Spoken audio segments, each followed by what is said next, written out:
What's up, everybody? It's Matt Johnson. We are back with another episode of Real Estate Uncensored. This is the place where you get actionable ideas, insight, and inspiration to turn your real estate career into a life of freedom. We have another amazing guest on today, one of our few repeat guests in the history of Real Estate Uncensored. He is back today to share all the stuff that's changed and progressed and advanced and how he's essentially doubled his business, I believe, since the last time we talked to him on the show. This was last year, the last time we had him on. So we'll get to him in a second. But let's bring on the junior grandmaster himself, Greg McDaniel. Greg, what in the world is up today? Matt, what's going on, buddy? I'm so glad to have our guest back.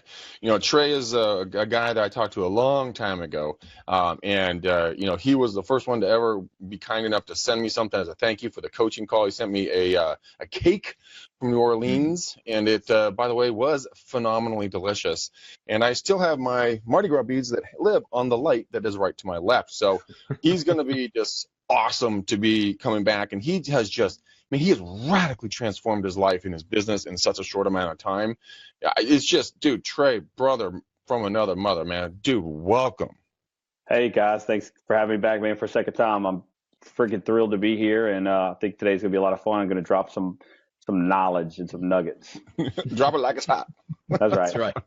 Well, thanks to everyone that's watching live already with us. We got Victor and Stephanie, Josh, Marianne, Marie, Francisco, like just a bunch of people that are all on with us. So, guys, if you have questions for Greg or for Trey, just type them in as comments. And if anybody's watching or listening to the replay here, make sure to subscribe on YouTube.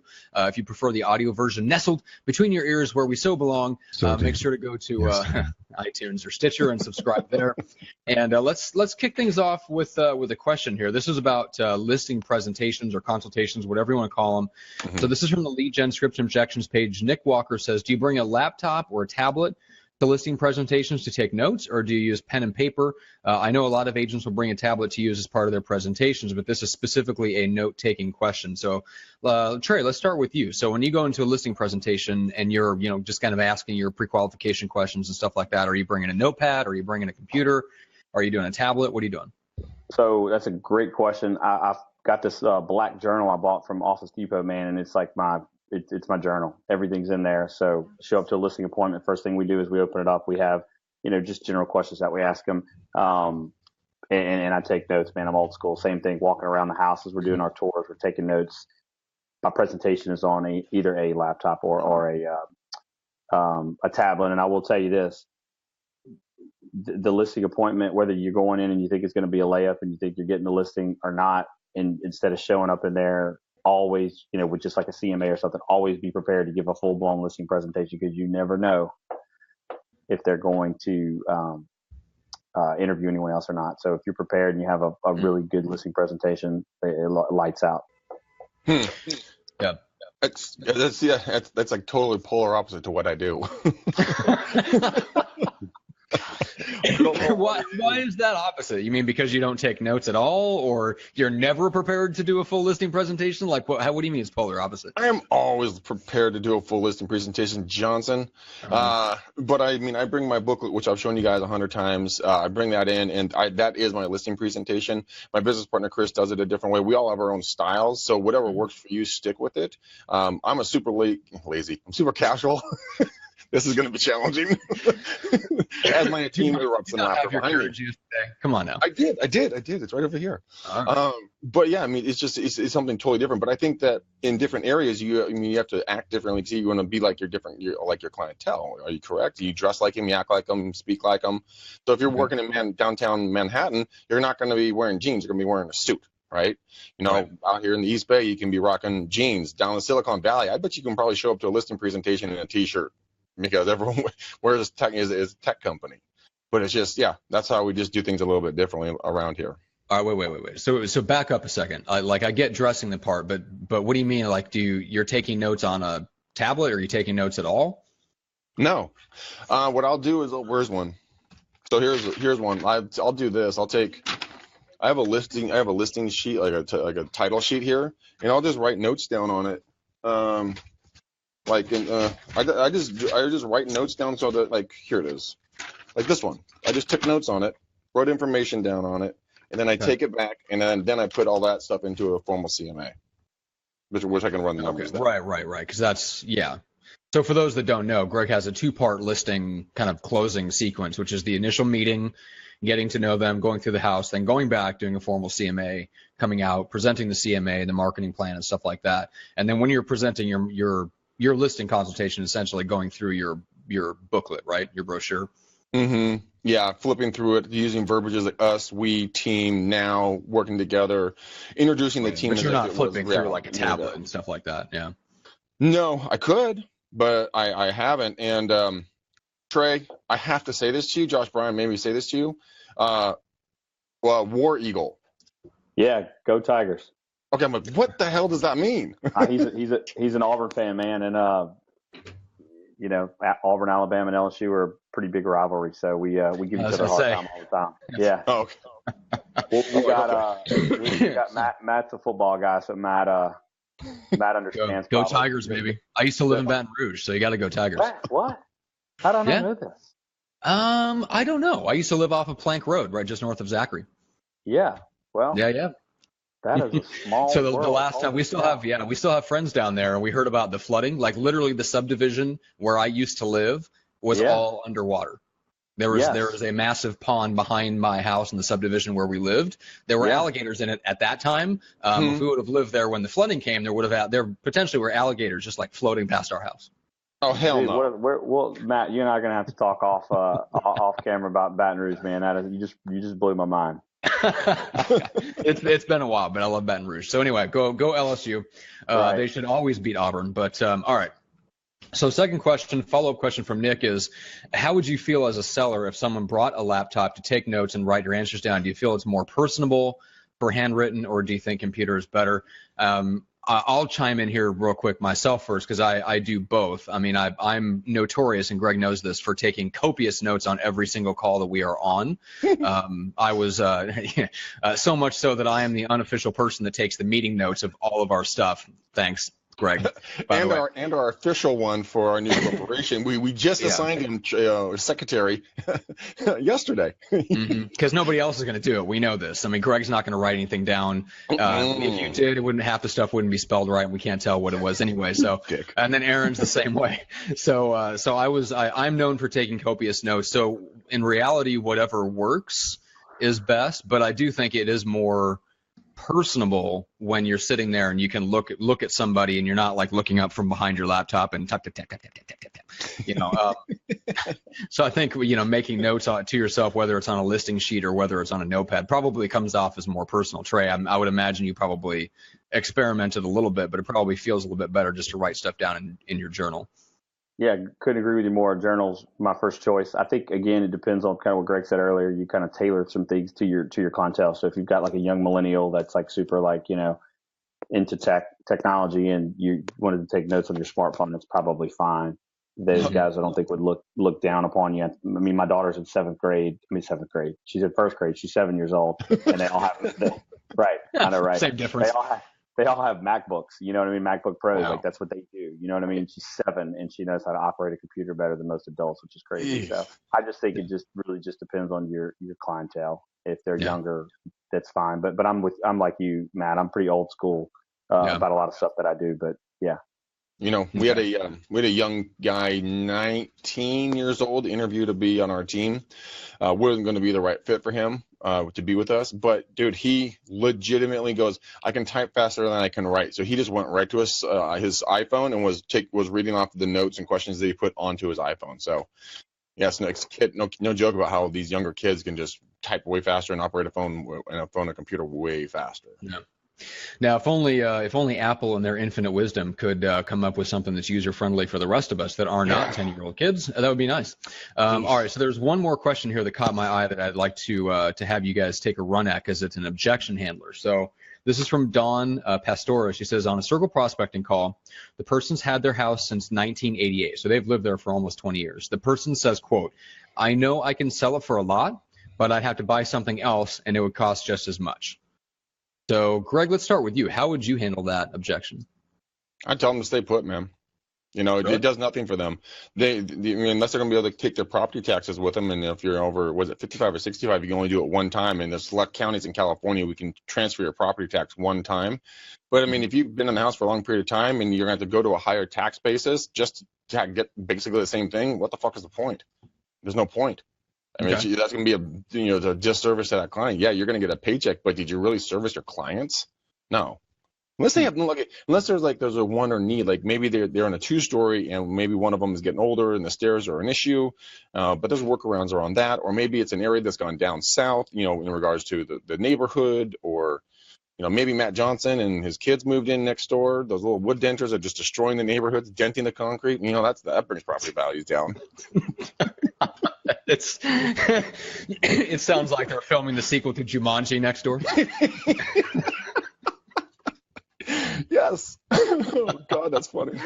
Oh my God. All right, Trey. So maybe it's a different situation where the property values are a little bit more stable. But if you ran across somebody with that objection, like, hey man, I've lived here for 20 years. I know my property value's gone up, but if I sell it, I got to turn around and buy something for the same price anyway. So what good does it do me? So what do you say to something like that? Man, tons of pre-qualification questions is the biggest factor in that, because it could be like Greg said, man, maybe they need to downsize. Maybe they're in a big 2-story house, big, 500,000 or 5,000 square foot or whatever house, and they need to just, trade down for something a little bit smaller. Maybe they're interested in new construction, something newer. Obviously, if they've been there since '88, almost 30 years. I mean, I'd imagine the house is pretty dated, and so I think there's a lot of pre-qualifying questions there. You have to ask, and every situation is going to be different. I mean, some people live in these houses. Yeah, so the best objection handler isn't to handle it at all. It's just to come back with questions that might uncover a need, and then they go, I never thought about that, or yeah, we have been looking because it's old and we're tired of maintaining, and our last teenager's about to go off to college, and then ding, ding, ding, ding, ding. Yeah. Ding, ding, ding. You've got to find their pleasure or their pain, and the only way to find those out is asking the right qualifying questions. So I would start with asking the right questions, and they would let you know, no, you know what, I'm happy, I'm content here, I plan on dying here. Then like Greg said, Greg, would you like to share your humorous question, your humorous comeback to that? So Trey, role play with me. You're the homeowner. I ask if you're going to stay there. You're going to reply that you're going to die there. So, Trey, do you have any idea when you folks might be thinking about making a move and taking advantage of these prices? Greg, man, I tell you what, man, we've been here for many years. I think we plan on dying here. Now, keep in mind, guys, that this next part is because I have a very good relationship with Trey. He likes me on the phone call, like we've been bantering. So and don't be very careful when you use this, because it can backfire really badly. You just be like, so, Trey, do you happen to know when that might be? And we can get the paperwork started if you know when that might be. I'm really glad you asked that question. I have no clue.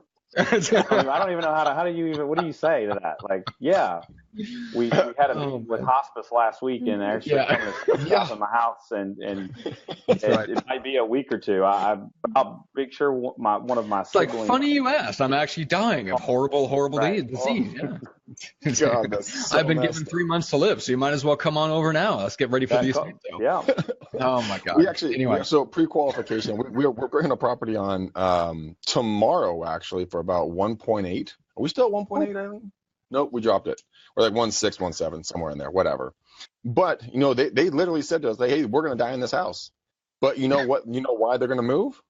Their grandkids moved to Austin, Texas, and so they're following the grandkids. That's another motivator you might want to look into, is family. Grandparents are following grandkids a lot more than the reverse. So check this out. I got a story for you. It'll be super duper duper quick. I had a listing, great listing.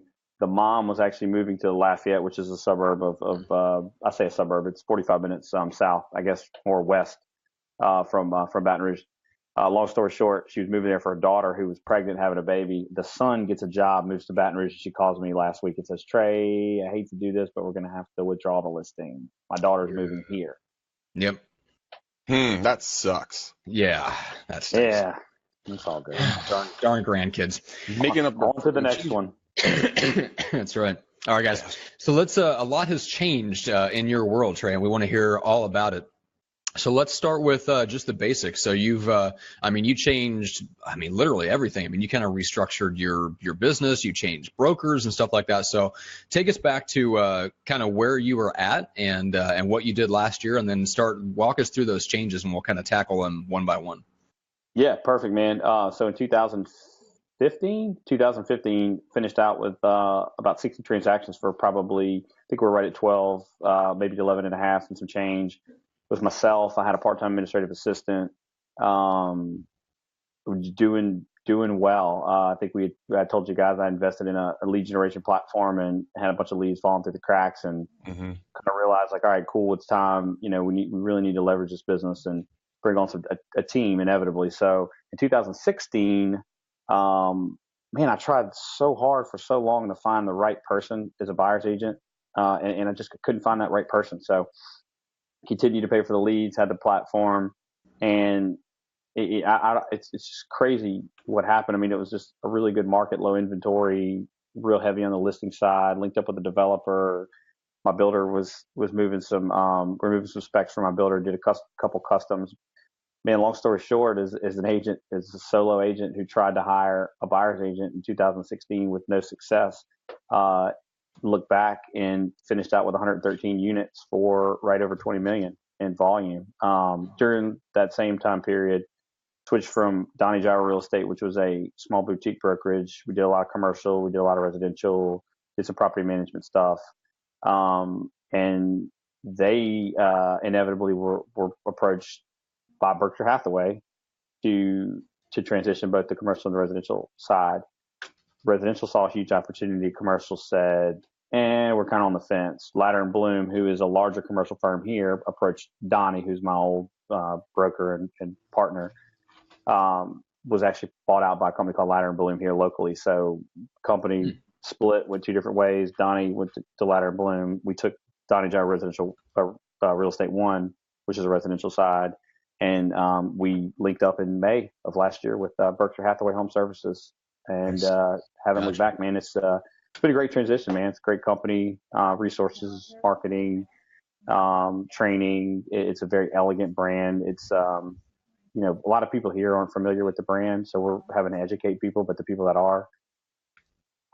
are familiar with it seem to take it on pretty well. So I won't say that the transition is really the reason for my success or anything like that. I think it's kind of built a brand and just kind of stuck to the things that I've done consistently and done well. And it's just crazy, man. So for anybody out there who doesn't think you can do 100 deals on your own, you're not working hard enough. I'm just kidding. So, Trey, from when we first talked to you about a year ago, walk us through progressively, step by step, what you did, so that people, when they're listening and watching this now and in the future, you could create a roadmap. And there was a shit ton of hard work. Well, let's not kid ourselves about that. But what was your thought processes? What tools did you research? What did you get rid of? What did you put into your business? I know that you hired Talent Prospecting, the company I use. It's been working well for you recently, but walk us through. I haven't hired them. I haven't hired those guys just yet. They're actually the next step in my in our business right now is to look at some outbound ISA prospecting. Man, I'll tell you, dude, the Millionaire Real Estate Agent, the book, man. It's. I said this the first time we did the podcast. I'm going to stick to it.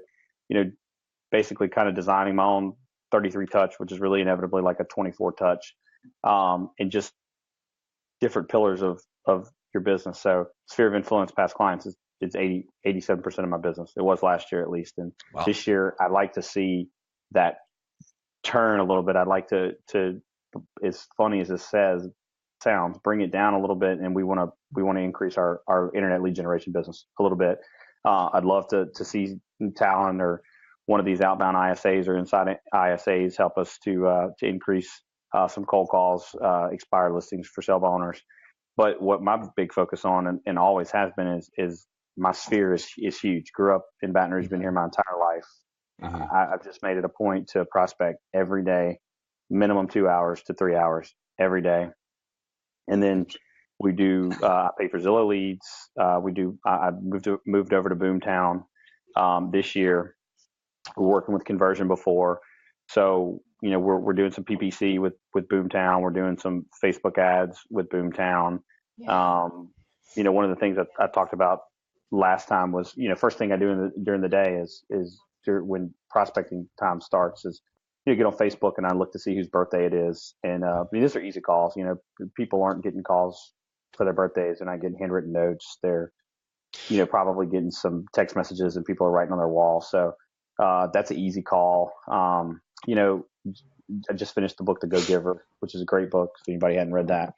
And my motto has always been just providing value. So, calling in, checking on people, seeing how they are, using Facebook as a huge resource to look at people's news feed or timeline to see what significant events are happening in their life. And it's an easy segue into a call just to say, hey, how are you? I saw, you guys, your kid just graduated from kindergarten or whatever.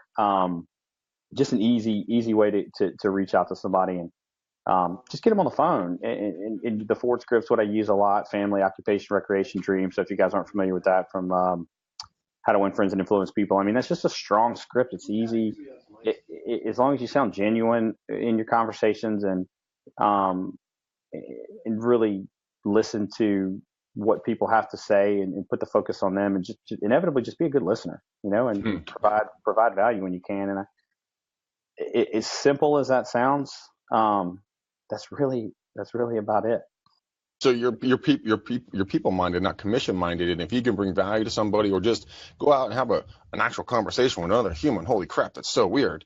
You'll be able to step away from the screen, and you'll be able to go and be out with that other human being. I mean, I don't know if you guys all know, but text messaging has video and abilities now on iOS. We can do a 15-second video via text. You can also do a 15-second video via Facebook Messenger. You can do somebody a happy birthday wish, much more personable than typing on their wall. You can also do something on their wall too, but do a little something special if you know them on a Facebook message. That has been incredibly impactful, and I think that it's going to be, my whole office is showing up today during this podcast. People are working. Love it. That's right. We'll just mute you. It'll be a very special muted Greg episode. It'll be awesome. What? Sorry, Matt. I'm not. What? Yep.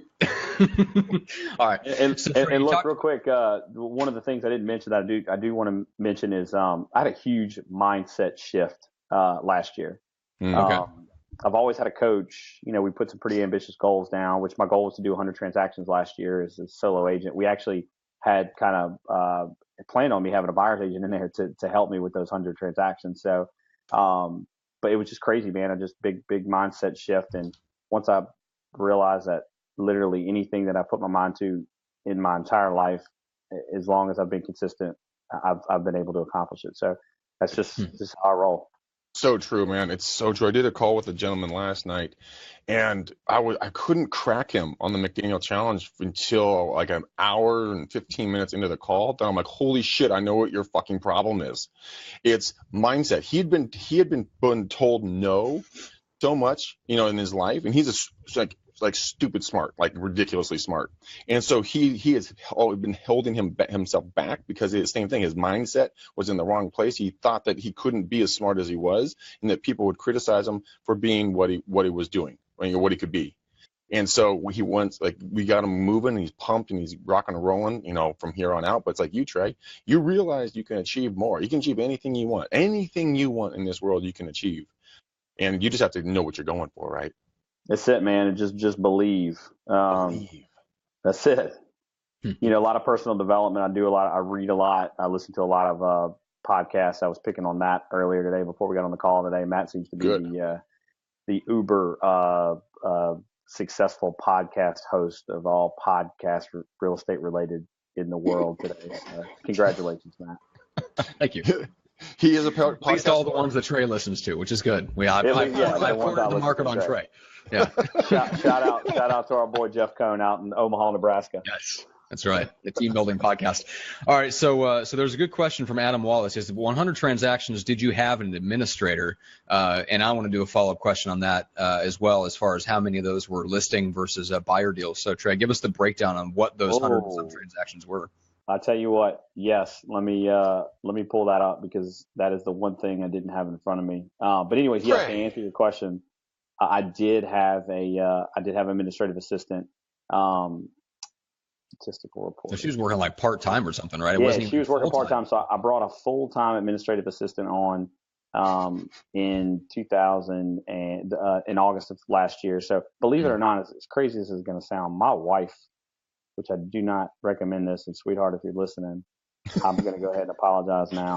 My wife, she is an amazing person. She's actually a buyer's agent for me now, and I love her more than anything else. But she was not she was not an assistant. She was not meant to be an assistant. She hated being an assistant. She's more, more sales, more marketing, things like that.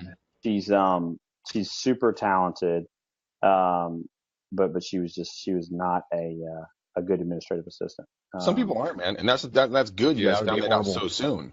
You didn't wait around and kind of like, well, we're going to try to fit a square peg in a round hole. You're like, nope, this is not working. Let's move you over to something better. I think that was a wise move, man. It was temporary because she was going through her licensing the whole time, and it just took her a lot longer to get her license than we had inevitably hoped for. So anyways, with that being said, but look, I can answer your question really quick on that. I did 71 listing sides and 41 and a half buyer sides. How'd you get a half? Dude. Well, you get halves for, it's a good question. I don't know. I have no idea what half came from. Referral or something. Anyway, all right. So you're doing, 40 buyers deals a year that's good for a dedicated buyer's agent. And you did that on top of selling, an average of 6 listings a month. I mean, that's insane. So how much was your assistant or administrative assistant role? How much was that taking off you? Was it just the contract to close stuff and you're doing everything else? Yes. Contract to close, some dude. of the marketing stuff. Listen, I will tell you this, and my assistant tells me this today. She's been with me since August, and she's an absolute rock star. It's kind of like you wait for that one person to come in your life, and you're like, where the hell have you been all of my life? She is the one that keeps it together. She's amazing. She's this year, and look, here's the deal. I'll go ahead and say this. I don't ever want to have to do 100 transactions again in a year for the rest of my life. So let me just throw that out there. FYI, I'm just in a different place now where I'm leveraged pretty well, and I can sit back and I can do, my goal is to do 65 transactions this year, believe it or not. Wow. And 150 as a team and 65 listings to 70 listings is something I think we can do. But no, I'm a freak, and I'll just tell you, I'm an animal. I work all the time. I love to work. I'm super competitive. So it's just it's in my blood. It's just the way that I am. I figured out a way to get it done. So I knew I didn't have any other choices. So I just did it. Awesome. That's awesome. And that comes back to what we were talking about before. You just have to go out and actually put the work in. And a lot of people, you weren't kidding around. You're like, it takes a lot of work. People aren't working hard enough. And that is legitimately the truth. Because if you go and, oh, my guy friend or girlfriend or friend or whatever else, or college roommate is in town, I'll just take a week off, or I'll take the weekend off, when you typically, that you could be working. You know what, dude? You've got to hustle and grind. It is not fun. I come in on Saturdays and get my ass handed to me on calls. We're out doing open houses. We're doing it's an all full-time job. I have a goal. I want to do 30 deals. That's about roughly 30 million for me here. My year's starting off slow, right? So I've got to put extra work into it, and I'm willing to do it. Trey, you knew where you were going. Most people don't know where they're going, and that is the distinctive difference between everybody. Well, like I said, again, mindset thing, competitive thing for me. I mean, there's some people who they don't want to be number one. I mean, there's a huge opportunity for somebody to really disrupt the market in Baton Rouge, and I'm going to do it, and I will do it. So, some of these bigger markets, you see people that hold, anywhere between 10 and 12 to 5% of the total overall market. I mean, we don't have anybody in our market that holds more than like maybe 1.25% of the entire market. Which is low. So there's a huge opportunity to disrupt it. My team is going to disrupt the real estate market. Cool. That is awesome. All right. So a couple questions for you. So number one, on the admin hire, did you do a disc profile or personality assessment on them as part of the hiring process? Yes, absolutely. 100%. So I'm coached now. I was with the NAEA before, National Association of Expert Advisors. Not a bad fit. Just didn't. They have kind of one way to do things, I felt like, and they kind of implement their systems and processes that they've developed, and and it just wasn't, I don't know, I wasn't feeling it. So moved over to Tom Ferry's organization. I can't remember sometime last year. And, that was one of the things that me and my coach talked about was like, we're going to disc and you're going to look at this, and then we're going to hire or interview multiple people, and we're going to make the best decision. And as crazy as it is, I linked up with, and this is kind of cool if you guys get an opportunity to do this.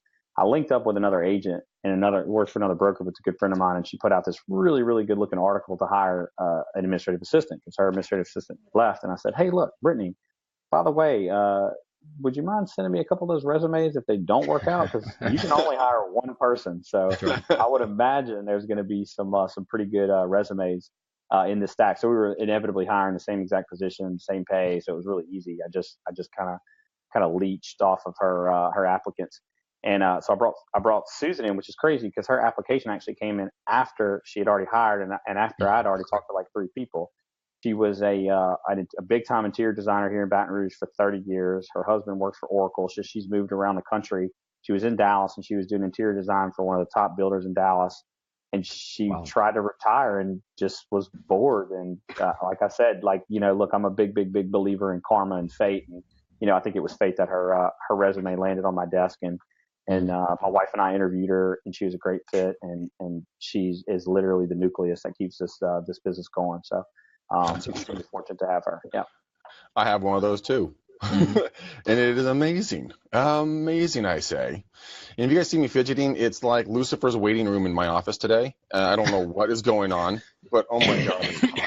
So it's not the inner circle of hell. It's just one of the outer rings. No, it's never a comfortable temperature up in here, dude. Either you're sweating or you're freezing. I'm a little warm here in San Diego too. I have the window open next to me because it was warm in my place. So I get you. I feel you. 80 degrees and sunny today in Baton Rouge, guys. Nice. It's raining. Not nice. It's too hot. Yeah, that is too hot. So we throw in 100% humidity. Yeah. Exactly. Yeah. All right. So Darren's got a question for you. Biggest lead source for listings or activity that you used? Just sphere of influence, man. I hate to say it. And I know it sounds crazy, but sphere of influence, man. Yeah. So going back, I mean, you said you prospect 2 to 3 hours a day, but when you say prospecting, you're mostly calling through your past clients' sphere of influence and just literally keeping in touch with the people that already know you. Matt, it is the only people I talk to. I do not prospect any FSBOs. I don't prospect any expired listings. And it's something I feel like I just want to do just for fun. Like I was talking to my coach about that. I'm like, I think we may start working with some scripts and dialogue partners in some other areas just because it's just like, I don't know. I'm always wanting to be challenged. I think there is some room in my business now that I'm not focusing on the entire business, that I'm focusing just on listings. So cranking up my lead source for listings is something I am looking into. But my sphere of influence, I mean, I have over 2,000 contacts of Mets that are people I know that like me, that trust me. I mean, Facebook is a huge advocate for me. I mean, I've got, almost 5,000 friends on Facebook, and I can honestly say, 3/4 of those people that are on that, list of people that I know. Grew up here my whole life, pretty social guy. It's really, I feel like I'm doing myself a disservice if I'm not on the phone with my sphere. Interesting.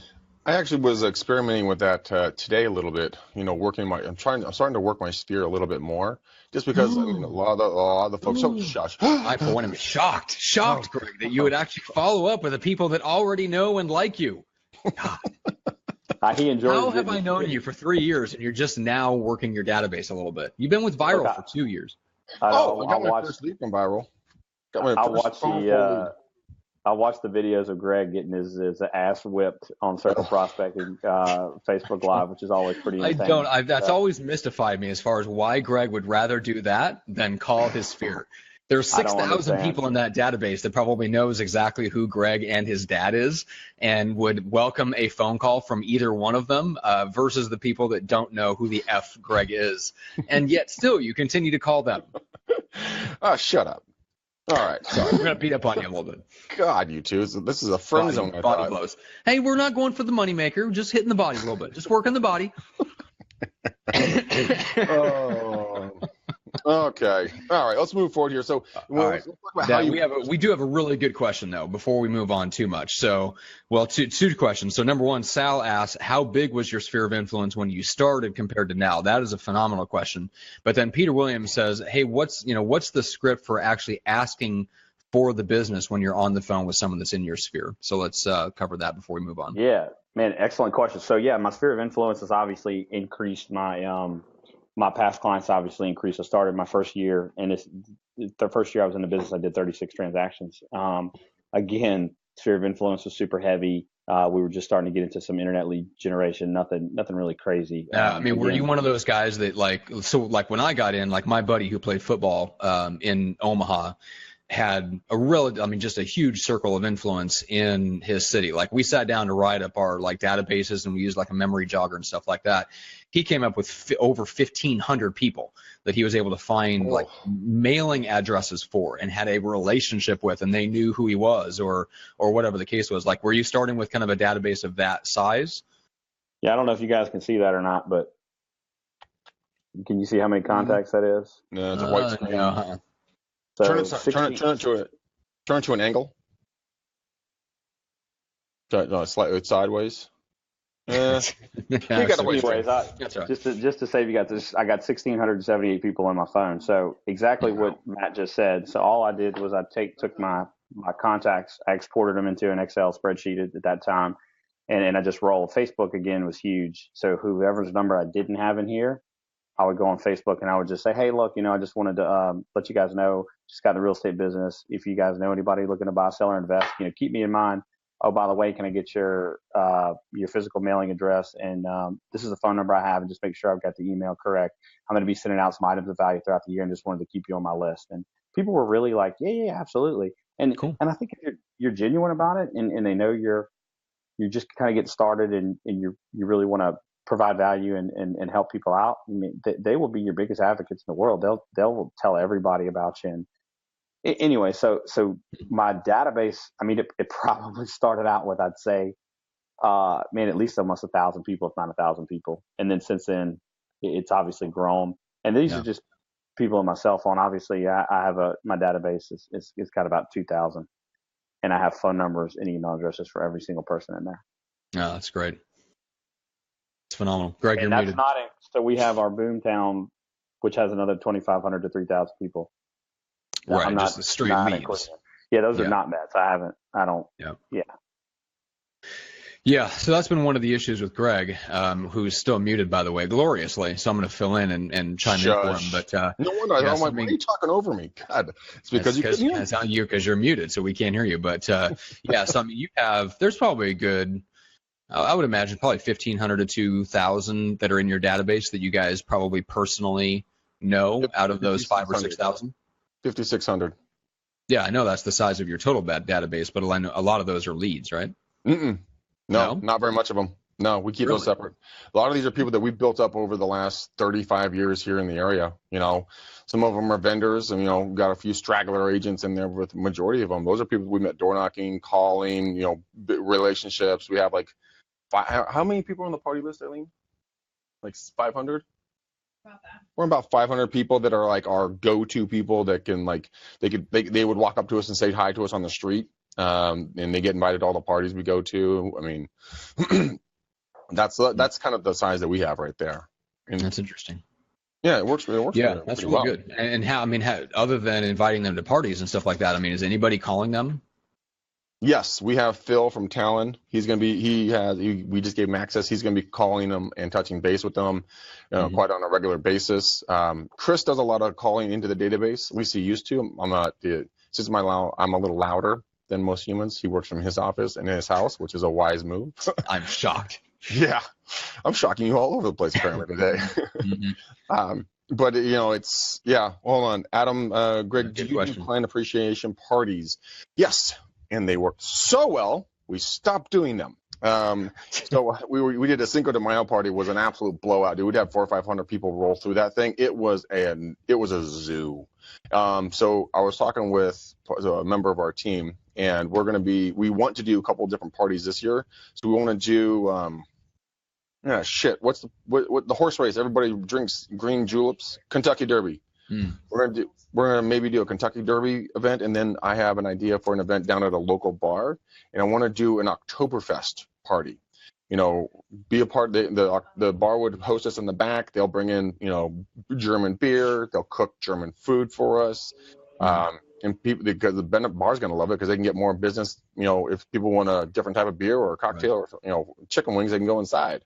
Okay. So this gonna be something different. The reason why we do different types of parties, because everybody does the Christmas parties, everybody does Halloween parties, everyone does the same shit. Got to stand out a little bit. But they're tremendous events. I mean, I have a part of the prospecting program that Matt and I have for $99. I go into in depth the 3 different types of parties you need to have, when to throw them, how often to throw them, and what to expect from them, that are very, very, very well done. Yes, Caitlin. She's like, Oktoberfest? Thanks, Mark. I appreciate it, buddy. I'm glad you like it. All right. So Trey, have you gotten into doing parties yet for your sphere? Oh man, that's one of the big things we do. I started out. We're at a point now where we're doing two a year. So we're going to do a one halfway through the year. And as Greg says, we always did one kind of at the end of the year, and it wasn't a Christmas party. It was a client appreciation party, but gave you one last opportunity to get in front of everybody before the end of the year, especially getting into the close to the first quarter. When people are going to start talking about buying, selling. And you catch people at really a happy time of the year. Everybody's excited to see you. Real quick, let me just kind of go over my action plan inevitably. If people are interested in really staying in touch with their sphere, something that we've kind of worked on. So we do quarterly calls. So every quarter, 4 times a year, they get a call from me. And this is my sphere of influence. I try to touch all, at least 1,000 people in my database that often. I know it sounds crazy, but I'm having 15 to 20 good conversations every single day. And it's not always about real estate, but they will ask you, how's business, especially if you're genuine in your conversations with them and you're asking how their business is and what's going on in their life. They're genuinely want to know what's going on in your life, which is really cool because that segue always goes to, well, tell me about the market, and I'm sure just like everybody else in the country right now, I mean, we're experiencing a super seller market, inventory under 400,000, is less than 2.5 months across the board. The only time you get into anything that's, a little bit larger inventory or a little bit more saturated is, 700 and above, which is our luxury market. So, so it's a great opportunity to provide value. We send out 4 items of value a year. So like we're doing vendor magnets right now. All of our preferred vendors, they get a magnet. Football season, they're going to get a Saints and LSU football magnet, which literally I will walk into people's house and my magnet from last year will stay on until they get my new magnet. So, I mean, maybe they're not looking at you every time they go to their refrigerator, but subconsciously they see it. So 2 other items of value, maybe we're kind of working on 2 other ones right now. We're going to be doing inevitably kind of like quarterly networking events. Like Greg said, we're going to do one for Cinco de Mayo. Basically, we send out a bunch of tickets for people. We're going to give everybody the first margarita or the first chips and salsa, whatever's on us. And at that point, they want to kind of hang out and chill and do whatever they can. I'm doing a reverse pop by at the end of the month. We're giving out king cakes, and I'm actually blasting out an email to my entire database. And we have a local company here it's called Tiger Donuts, which is one of these like really like trendy donut shops that does like, peanut butter Nutella. And so we're sending out maple bacon, believe it or not, maple bacon king cakes and just a traditional king cake. So a reverse pop by meaning I'm going to send out, an email to my database. And if they want one, they can RSVP and they got to come actually pick it up from the office. So we're not going to deliver them, but they're going to come to the office. So it's going to give us just an opportunity to say, hey, look, thank you guys so much for being a client or being a great referral partner.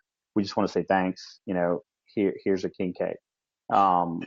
Is there an opportunity where you can leverage that, Trey, and the people since you have good relationships with them, could you get them on camera giving you a video testimonial that you can then repost out onto your everywhere and have it translated from Rev into written text? Absolutely. I think that's one of the things that we're really focusing on this year is written testimonials. My Zillow profile is pretty good. We've got over 60, I think right at 60 reviews on there now. So we're really trying to kind of blow that up. And I think the video testimonial thing is awesome. It's one of the things we're working on. Another thing that we're really focused on this year is video marketing, Facebook Lives, kind of like what you do. So we're doing every month market report. We're going to go to a different location. something local, whether it's a restaurant or, we might go down to Tiger Stadium in front of the Mikey Tiger's cage and do a monthly market report. Just keep it short, man. 3 minutes. What we want to do is we want to create a buzz about it where people are like, oh yeah, Trey's going to be at a different location this month to do his market report. I wonder where he's going to be, and that's the thing. My coach has told me, you guys, because you get 100% distribution on Facebook Live, he's like, you got to do it. So I haven't been the big, video guy before, but it's just, I realize it's one of those things that we're going to have to do to kind of set ourselves apart in this market. So we're really focused on taking video to the next level this year. All right. So I have a fun idea for you. Every time you're going to do your new market update, I want you to leak it 24 hours ahead of time on a live video, but I want you to incentivize people to show up and get some FaceTime with you, because you'll get a free donut. Talk to your donut shop and see if they'll donate X amount of free donuts. The first 50 people get a free donut, or 25 people get a free donut. That way you build a stronger brand with your local business owner, and you'll incentivize people to come down and hang out with you, because you're going to give them free shit and give them knowledge. Love it, man. I think it's a phenomenal idea, and we pass ideas like that along with the team all the time, and try to think of creative things that we can do to, again, provide value, to give things to people, and just continue to stay top of mind when it comes to real estate. So thanks for that. Sure, man. Absolutely. And Walter has a very humorous way of keeping top of mind. He says, put your picture on a brick and throw it through their window. That will keep you, that will get their attention. No, just kidding. Don't do this one. No, I'm not doing that one. Sorry, man. I was laughing earlier. I'm like, I know, me too. I was chuckling about that. Now, Adam Wallace has another good question. He says, are you talking about your Facebook Live, Trey? Are you going to do it with your phone, like a man on the street style, or are you paying a professional videographer to film it for you? So you know what? It's funny you say that. It's a great question. We've kind of went back and forth. So I've looked at the Osmo, which is the stabilizer. I looked at doing the 4K camera itself. It was like $600, but I like the fact of just using. I've got an iPhone 7 of using the stabilizer with the phone, so you can go live. But when you've got that really cool stabilizer to keep it from bouncing around. And I think when you go raw like that, it makes it a lot more genuine, and I think people can identify with that a lot more when it doesn't look like it's like a production, like a TV show. Yeah, 100% agree. And Adam says the same thing. He says, I find it's more about my personality and not the polished professional look, which, when you're talking about putting stuff out on social media, that's 100% true. I mean, there's obviously, you want to hit like, you want people to be able to see you. You want people to be able to hear you.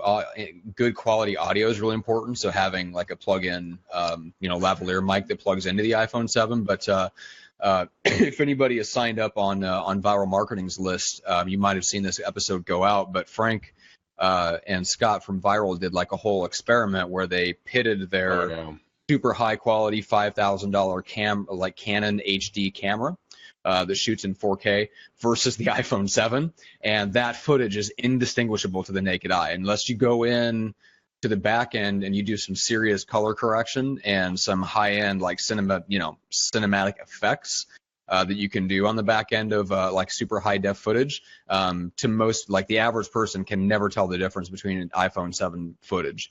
So I mean, if that makes anybody feel better by just taking their phone out, I mean, even if you shoot in the perfect ideal environment and you pit it against a super high def camera, you can't really tell the difference between that and an iPhone 7. So the quality is going to be there, but you get on top of that, you get that authentic feel that people are looking for from social media. They don't want to see like a production.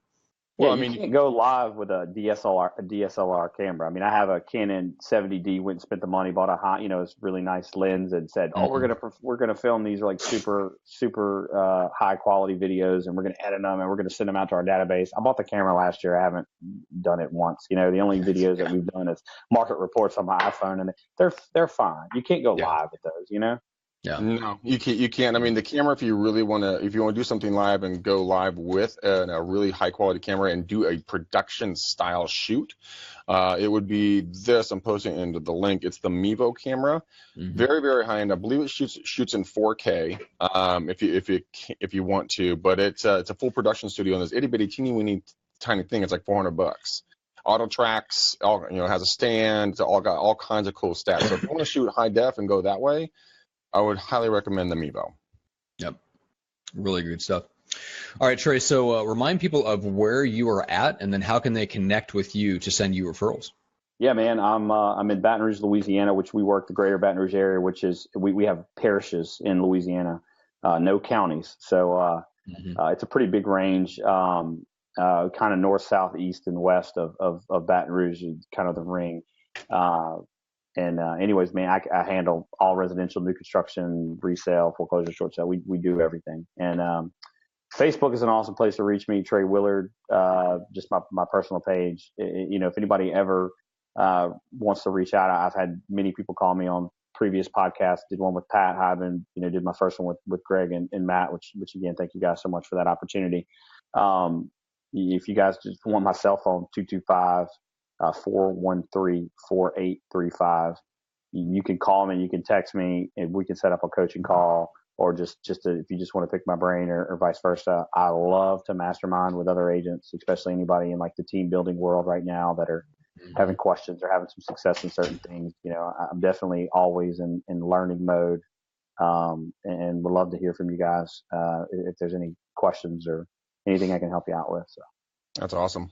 That's absolutely. And speaking of coaching, so we won't say what organization, but Trey, you're getting interest in having in joining an organization as a coach and coaching other agents. So guys, if you feel like you're on the same journey and you like what Trey has built and you like the business, the way that he generates business and the things that he's done, reach out to him directly before he necessarily joins an organization, or if he does, whatever the case is. But connect with him, because if you're interested in coaching, that's a direction that Trey is going, and coaching some agents part-time in addition to staying active in the business, so he can bring you the best of what's working for him on the ground. So make sure to connect with him, shoot him a call, shoot him a text. Definitely keep in mind for referrals and all that good stuff. Expansion too. Expansion is something we're looking really hard at right now. We've got some areas identified, some in Louisiana, some kind of in the Gulf Coast area. There's some huge opportunities. I work for Berkshire Hathaway. Not saying it has to be a Berkshire brokerage. I've seen it kind of go either way, but looking at some was it ESO with Keller Williams going one of their big expansion classes and doing some other things. So Jeff and I have been kind of toying around with the idea of doing something and getting something over here on the Gulf Coast, but hadn't moved too far on that yet. Very cool. Yeah. So if anyone's interested in that, definitely reach out to you about that. Adam Wallace says, definitely just do it. Action is everything. Absolutely. Eddie asked, what was the photo app? I'm assuming that he was referring to the Mevo. We didn't really talk about a photo app per se. Camera, yeah. Yeah. So it's Get Mevo. Yeah, the links up above. All right. So Greg, we have a big announcement as far as what we're doing. Yes, finally, our 4-week live training course is launching. So we are doing our first class on Monday. It is the 13th. You can go to rockstarprospecting.com. And Greg, why don't you fill the people in on exactly what you will be covering in that series of once a week, 1 hour trainings on video? Oh my God, guys, we are going to be covering everything everything kind of circle prospecting. I mean, it's going to be incredible. We also got a lot of bonuses. I mean, we're going to cover, how to circle prospect, when to circle prospect, what style might be best for you to circle prospect. I'm going to help you guys set up the mojo, so you guys can get going on that. What kind of messages, to do, when is the best time to call, when is the best time to door knock, scripts, tonalities. I mean, God, the list just keeps going on and on and on. But if you guys have been thinking about doing something in regards to circle prospecting, or you think this might work for you, sign up now. We take a max of 20, but you know what? It's going to fluctuate every single time.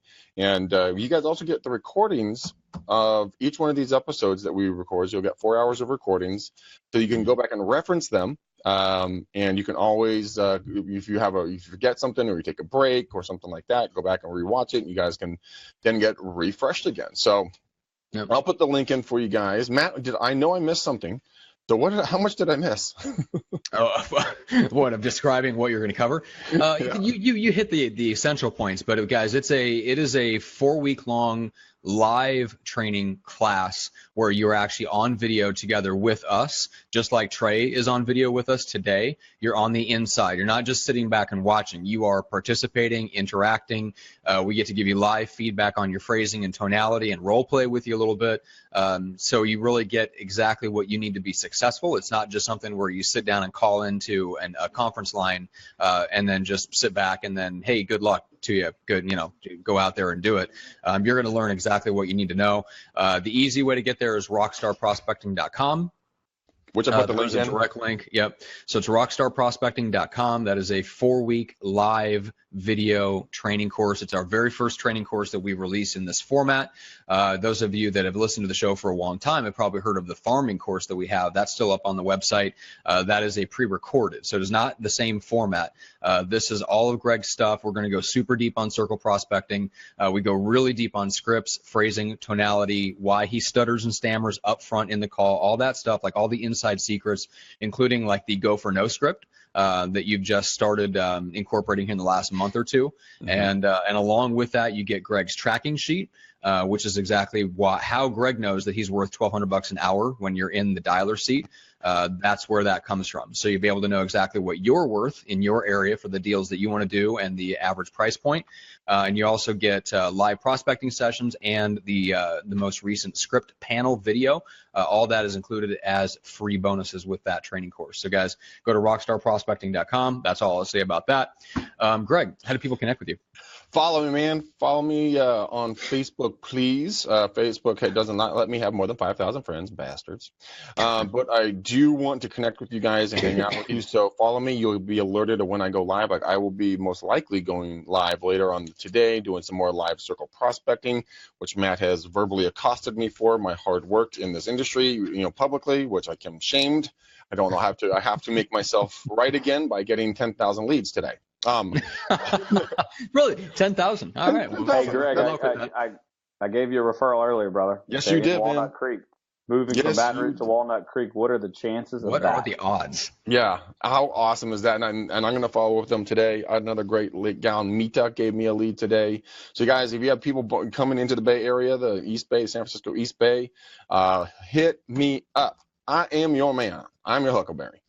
So, all right, so hit you up on Facebook. I would also say hit you up on Instagram, which is McDanielCallahan.real estate. Yes. You can connect with me. Follow me on Facebook. Follow me on Instagram. I am pursuing results across all platforms. One of the reasons that you want to do that is, as Trey mentioned towards the top of the show, there's a lot of other podcasts that I do. I just launched a podcast today with a friend of mine, Michael LaFido, called the Luxury Listing Specialist Podcast. It's all about how to break in and dominate high-end and luxury listings in any market. So that podcast is coming soon. I'm also producing a new show with Hank, who you've probably seen on the show here in the last couple months. Coach Hank is awesome, and he is doing his own podcast. That launches later this week. And so when you follow me, you'll get all the notifications about all the other stuff that I do, the podcast with Jeff Cohn, which is Team Building Podcast, the show with Greg Harrelson, which is the Level Up Podcast, and all the other stuff that's coming down the pipe that I am involved in one way or another. So, guys, connect with me on Facebook and Instagram. I am pursuing results. That's all. That's it. Well, Adam, hey, thanks, man. I'm glad you love the show. Matt and I always love. Everyone says we got good chemistry because we with the yin and the yang, we always balance each other out in something. If you want to get more of this in a live format, go sign up for the program. Darren, thank you for signing up, man. That is awesome. Caitlin, of course you can sign up. We have no problem. You can pay us to hang out with us. Usually it's the other way around, but sure. All right, guys. All right, love you guys. We will be back. Matt, what are we going to be back with on Friday? I have no idea. I don't have my calendar pulled up in front of me. Not prepared. That's what I thought. Not at all. I know we're back on Friday. I think we have a guest. We do. Oh, it's Louis DeVella. So we're talking about what the real estate industry can learn from music and the entertainment industry. So Louis's got a deep background in promoting music acts and bands and nightlife, and he's a badass in his own area.